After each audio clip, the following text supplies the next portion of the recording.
cas d'usage qui est celui qu'on va montrer ici, c'est plutôt l'accès à l'information. Donc, dans un hôpital, il y a énormément d'informations dans des procédures, dans la littérature, et donc avoir des outils qui nous permettent d'aller chercher ces informations-là, c'est important. Et je voudrais faire un distinguo parce que notre stratégie, je ne suis pas le seul à m'intéresser à l'intelligence artificielle à Saint-Luc, loin de là, mais il y a un peu deux grands thèmes qui se dégagent. Je pense qu'il y a un thème autour de tout ce qui est médical et un thème autour de tout ce qui est plutôt administratif. Donc l'administratif, c'est ce que vous connaissez tous avec Copilot, ChatGPT, etc. C'est des outils qui vont nous simplifier la prise de notes, la synthèse de documents. Là, on est plutôt tourné vers des solutions grand public parce que les données qu'on utilise ne sont pas particulièrement confidentielles. Au contraire des données médicales. Un dossier patient, c'est le bien le plus précieux, les données de santé du patient, donc on y fait hyper attention. Ces données sont uniquement stockées chez nous, dans nos data centers on-site. Et donc forcément, notre stratégie d'intelligence artificielle à ce niveau-là, elle est un peu différente, avec l'idée évidemment de l'intégrer dans le dossier médical pour faire de l'aide à la décision, du conseil. Et là, on n'est pas dans l'automatisation de tâches, on est plutôt sur de l'aide à la décision. Alors, on est parti d'un besoin assez simple, c'est que on s'est accrédité il y a 7-8 ans maintenant. Énormément de procédures ont été écrites à cette occasion-là. On a plus de 15 000 documents dans notre système de gestion documentaire. Et le constat, il était là depuis pas mal d'années, c'est que quand on sait ce qu'on cherche et on sait où il se trouve, on le trouve. Mais quand on a une question générale, c'est très difficile de trouver le bon chemin. Donc aujourd'hui, elles sont organisées, c'est un SharePoint, 365, très basique, avec des tuiles par thème, par département médical, par sujet, la finance, etc. Et donc si je sais précisément où chercher, c'est facile, mais dès que j'ai une question transversale, comme par exemple comment obtenir le consentement éclairé d'un patient, il faut utiliser un moteur de recherche, et malheureusement celui de SharePoint n'est pas particulièrement performant, en particulier quand on a beaucoup de documents, et donc on a une grande frustration de notre personnel de ne pas trouver l'information. Donc on sait qu'elle existe, on sait qu'elle a été écrite, mais de là à la retrouver, c'est pas évident. Mais on avait un besoin de dire, on a 15 000 procédures et on doit réussir à les rendre accessibles à tout un chacun, sans suivre de grandes logiques ou de grandes formations que sur le terrain, on n'a pas le temps de suivre. Quand on soigne un patient et qu'on veut savoir quelle est la procédure de prévention des chutes, par exemple, il ne faut pas passer 25 minutes et 30 clics pour obtenir son information. Donc ça, c'était le point de départ, je dirais, du projet. On connaissait Sagacify, donc on a commencé, j'y reviendrai peut-être après, d'abord avec une solution grand public Microsoft qui ne nous a pas satisfait. On connaissait Sagacify parce qu'on a fait un autre projet qu'on appelait plutôt Big Data à l'époque. On ne parlait pas encore, c'était en 2018, on ne parlait pas encore d'intelligence artificielle, enfin, en tout cas pas de GenAI, ChatGPT n'existait pas encore. Et donc on avait travaillé avec Sagacify pour identifier des erreurs de facturation, donc faire des analyses de masse sur des gros volumes de données. Et donc on était resté sur un a priori positif sur Sagacify, mais l'envie de refaire quelque chose qui fonctionne. Et c'est comme ça qu'on s'est dit, avec nos difficultés avec Copilot, est-ce qu'on ne prendrait pas une entreprise qui est plus spécialisée là-dedans? Entre-temps, ils s'étaient fort développés sur tout ce qui était GenAI. Ils ont apporté l'expertise en fait, qui nous manquait. En interne, ce qui a bien fonctionné, c'est que l'information était structurée, donc nos procédures existent. On en a 15 000. L'intelligence artificielle ne peut résumer que ce qui existe, donc forcément, c'est la base.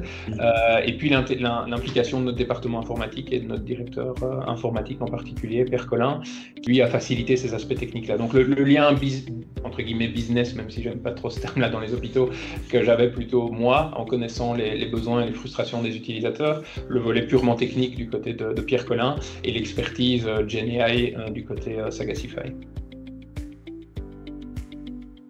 Alors, comme tout le monde, j'ai vu le Ramdam marketing de Microsoft en expliquant qu'on pouvait très facilement connecter un chatbot sur un SharePoint. Alors, on a essayé avec Pierre Collin. L'idée était de ne pas réinvestir des moyens si des solutions existaient. Le connecter à notre SharePoint n'a déjà pas été si simple que dans les démonstrations. Et puis, une fois qu'on a réussi à le connecter, ça a fonctionné. On s'est rendu compte qu'en fait, le chatbot répondait bien quand il n'y avait pas d'ambiguïté. Donc, si je lui posais une question sans aucune ambiguïté, où il y a une seule procédure qui répond. Par contre, dès que j'entrais dans des questions ambiguës du type comment recueillir le consentement éclairé d'un patient, Copilot prenait la première procédure qu'il trouvait, en sachant que sur ce type de thématique, on a des procédures générales et puis on a des procédures plus locales. Et on se rendait compte que Copilot, d'une fois à l'autre, allait s'appuyer sur une procédure ou sur l'autre, mais sans prévenir l'utilisateur du contexte de cette procédure, ni vraiment tenir compte du contexte de l'utilisateur. Donc ça a été le point en disant on ne peut pas déployer ça parce que de temps en temps, il va répondre quelque chose de juste, mais qui n'est pas approprié par rapport au contexte de l'utilisateur. Et on s'est rendu compte que la root cause derrière, le problème de fond, c'est que Copilot Studio ne tient pas compte des métadonnées du SharePoint. Donc sur SharePoint, on met un document avec une série de métadonnées, donc dans quel domaine est-ce que le document appartient, est-ce qu'il peut être vu par tous les utilisateurs ou pas, etc. Et ces données-là, en fait, n'étaient pas utilisées dans le modèle. Et c'est ça qui manquait pour enlever l'ambiguïté lorsqu'on avait de l'ambiguïté sur certains sujets. Et c'est ça que Sagacify a réussi à faire. Alors, je ne connais pas les aspects techniques de ce qu'ils ont construit, mais je sais qu'ils ont utilisé des briques tout à fait grand public de Microsoft. On est resté sur notre tenant Azure, donc on est dans l'environnement virtuel standard des cliniques avec toute la sécurité habituelle. Et il y a des briques standards et des briques moins standards, ça ils pourront expliquer si c'est nécessaire aux plus techniciens. Mais ils ont rajouté une couche en fait qui a résolu le problème que l'outil grand public n'arrivait pas à résoudre. Donc en fait, ça, c'est notre système de gestion documentaire. Donc c'est un SharePoint assez classique sur lequel les procédures sont organisées par tuiles. Donc je disais, si on sait ce qu'on cherche, c'est assez simple. Je cherche une procédure d'urgence, je clique sur procédure d'urgence et je peux voir les différentes procédures d'urgence dans l'hôpital. Voilà. Si par contre, je cherche une procédure plus compliquée, comme par exemple la prévention des chutes chez la personne âgée, ou bien le consentement éclairé, comme je le disais tout à l'heure, ça devient beaucoup plus compliqué. Il faut utiliser un moteur de recherche qui est très basique, qui ne permet pas d'écrire en texte, il permet d'écrire en texte libre, mais c'est le principe d'un moteur de recherche plutôt sur des mots-clés. Et donc si j'écris une phrase, je ne vais pas retomber forcément sur les procédures facilement. Et c'est donc pour répondre à ce problème-là, en fait, puisqu'on a 15 000 procédures derrière les tuiles que vous voyez là, qu'on a lancé Lucia. Alors, juste avant de vous faire la démo, parce que je ne veux pas vendre du rêve non plus, aujourd'hui, il n'est pas déployé complètement en production. Donc, ce qu'on a fait, c'est qu'on a créé une version alpha avec Sagacify qui fonctionnait très bien. On l'a envoyé à 50 à 100 utilisateurs internes qui représentent les différents besoins. Et voilà, une série de gens qui ont des documents dans cette gestion documentaire et qui sont face à des questions régulièrement par rapport à retrouver leurs procédures. Et les feedbacks sont jusqu'à présent très positifs. Et donc on est au stade où là on a un prototype fonctionnel, je dirais, en bêta qu'on va déployer dans les prochaines semaines dans l'hôpital et qui se présentera comme toutes les intelligences artificielles sous la forme d'un petit pop-up qui viendra en bas de page, d'abord sur notre système de gestion documentaire et puis si ça fonctionne aussi bien qu'on l'espère, aussi sur l'intranet et donc les gens pourront poser directement leurs questions à Lucia. Donc on l'a appelé Lucia, un petit jeu de mots entre Saint-Luc et l'intelligence artificielle. Et donc le principe c'est qu'elle a été entraînée uniquement sur les données de la gestion documentaire, donc elle connaît nos 15 000 procédures, elle ne connaît rien d'autre si ce n'est le LLM, donc le langage, le modèle de langage qui est derrière, et donc on l'a entraînée aussi pour ne pas répondre à côté de la plaque. On va commencer par lui poser une question comme comment prévenir les chutes chez le patient âgé, j'en parlais juste à l'instant. Elle va prendre quelques secondes pour répondre, on est en train de travailler sur le délai de réponse. On est de l'ordre de 10 secondes par réponse. Et vous voyez qu'elle va répondre en s'appuyant sur nos procédures, mais pas uniquement en disant « voilà la procédure où tu vas trouver l'info », mais en la résumant. Et là, la qualité du résumé est plutôt très bon. Évidemment, l'utilisateur reste la personne qui va juger du côté approprié de la réponse. Et donc, Lucia va lui faire une réponse. Vous voyez, elle a fait la synthèse de plusieurs procédures et elle met toujours le lien vers la procédure. Et donc, en cliquant sur ce lien, l'utilisateur va pouvoir voir la procédure source qui est derrière. Et j'aime bien cet exemple-ci parce qu'en fait, elle arrive à combiner des procédures qui parlent du sujet, mais qui ne sont pas forcément reliées naturellement entre elles. Par exemple, ici, elle va faire le lien vers la procédure de gestion des chutes, qui est bien celle-ci, mais elle va aussi faire le lien vers une autre procédure qui parle de la communication avec le patient et de la brochure de sensibilisation du patient. Donc, elle fait en fait une vraie synthèse et pas uniquement pointer un document. Je posais la question sur le consentement éclairé, comment demander le consentement éclairé d'un patient. On va voir ce qu'elle va me répondre. De nouveau quelques secondes et puis la réponse se stream. Et ici, elle va faire une réponse qui est à la fois générale, mais qui va aussi s'appuyer sur des documents spécifiques. Donc, la procédure institutionnelle, on lui a appris que toutes les procédures qui commencent par CQI sont des procédures institutionnelles et devaient avoir la priorité. Et donc, elle les utilise en priorité, comme vous voyez, pour répondre. Donc, l'utilisateur peut aller cliquer dessus pour voir les détails. Et puis, si on lui pose éventuellement des questions plus spécifiques, comme ici, elle va faire un lien vers une procédure qui est uniquement valable pour la recherche clinique. Donc, elle fait réellement la synthèse en fait de ce qu'elle trouve. Elle ne prend pas uniquement la synthèse du premier document, mais c'est la synthèse de l'entièreté du corpus avec des liens directs vers les procédures. Et alors, elle répond aussi à des questions purement administratives, puisque à combien de congés ai-je droit, par exemple. Donc, elle ne va pas prendre que les procédures de soins, mais toutes nos procédures, y compris administratives, sont sur notre système de gestion documentaire. Et donc, vous voyez, elle va faire une bonne synthèse. Et j'ai vu que dans l'audience, il y avait des gens de Saint-Luc qui connaissaient la complexité de notre tableau de gestion des congés. Je trouve que l'exercice de synthèse est plutôt pas mal par rapport à ça. Et alors, je vais faire un dernier exemple, parce que ça, c'était important de mettre une limite claire à l'outil.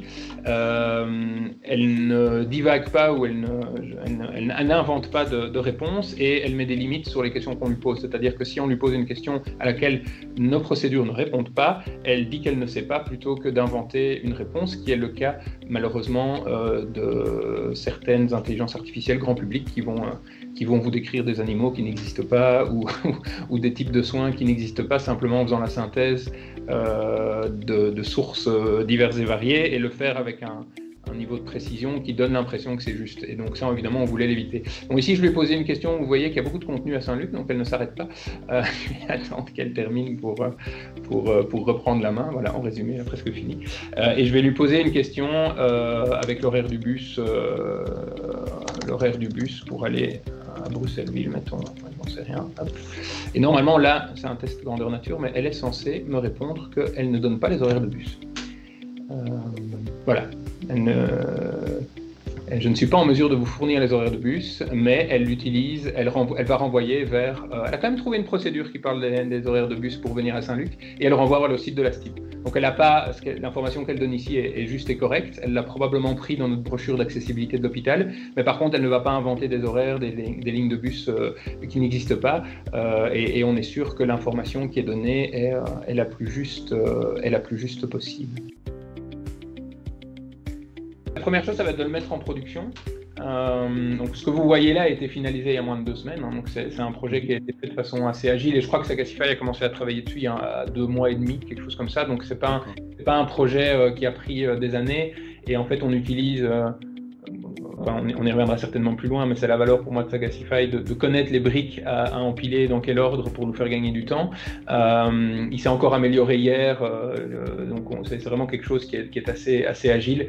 La présentation n'était pas aussi claire qu'aujourd'hui, donc on a été assez agile, enfin ils ont été assez agiles sur l'évolution de l'outil. Et donc la première chose, c'est de le mettre en production et que nos 6000 employés aient accès et puissent le tester. Je suis certain qu'on aura des retours utiles. On log aussi toutes les questions pour pouvoir vérifier qu'il ne dit pas de bêtises et continuer à lui apprendre, hein, parce qu'il y a peut-être, comme je disais, il y a certainement des procédures qui manquent, des procédures qui ne sont pas claires, voire parfois des amalgames que le bot peut faire, auxquels on lui explique de bien distinguer certains concepts. C'est une méthode assez agile finalement. Et donc la feuille de route sur Lucia, c'est de la déployer sur notre intranet. De lui apprendre aussi toutes les procédures qui ne sont pas en accès grand public. Donc on a des procédures qui sont réservées à certains secteurs. Donc on va lui apprendre à vérifier les droits d'accès de l'utilisateur et du coup d'agrandir son corpus avec des procédures. Si je suis par exemple à la pharmacie, il y a beaucoup de procédures qui ne sortent pas de la pharmacie ou du laboratoire. On va lui permettre d'interagir avec notre Active Directory pour récupérer les droits de l'utilisateur et ajuster ou améliorer le contenu en fonction du rôle de l'utilisateur. Donc ça, c'est sur la roadmap purement Lucia. Après, sur la roadmap intelligence artificielle, là, c'est plutôt dans les mains de notre CIO Pierre Collin et de notre CMIO Demet Yüksel. Là, l'idée, c'est de déployer des bots pour les 2 tâches que je mentionnais juste avant, c'est-à-dire automatiser des tâches ou faciliter l'accès à l'information. On a notamment comme projet avec ou sans Lucia, on va voir, d'intégrer les procédures médicales qui sont dans nos 15 000 documents que je vous ai montrés, directement dans le dossier médical. Donc en fonction de ce que le médecin ou l'infirmière va taper, par exemple elle va cocher la case chute, elle aura un pop-up ou un lien qui lui permettra d'accéder directement à la synthèse de ce qu'elle peut faire pour ce patient. Et l'avantage de le connecter avec notre dossier médical, c'est que on va pouvoir passer des informations sur le patient et donc ajuster la réponse. Toute la difficulté étant de le faire de façon GDPR compliant, on va dire. Et donc là, l'outil Lucia aujourd'hui n'utilise pas de données patients, donc il n'y a pas d'enjeu, il n'y a pas de données personnelles dans Lucia. Si on commence à enrichir les questions avec des contextes de patients, etc., on rentre dans des données plus sensibles, on ne veut pas qu'elles sortent. Et donc là, on a une approche plutôt interne avec des LLM on a investi dans des outils pour les entraîner sur site et pas faire sortir les données. Et ça, c'est plutôt, je dirais, la roadmap de notre directrice de l'information médicale. Mais donc, on fait aussi des choses sur ce volet-là. Et puis, sur le volet purement administratif, il y a des tâches, notamment dans les contacts patients, les prises de rendez-vous, où on pense qu'on peut automatiser certaines choses. Un des effets de bord de Lucia, c'est qu'on lui a dans les procédures, il y a les guides de prise de rendez-vous, donc les questions que nos secrétaires doivent poser pour fixer des rendez-vous et s'assurer que le patient est correctement trié.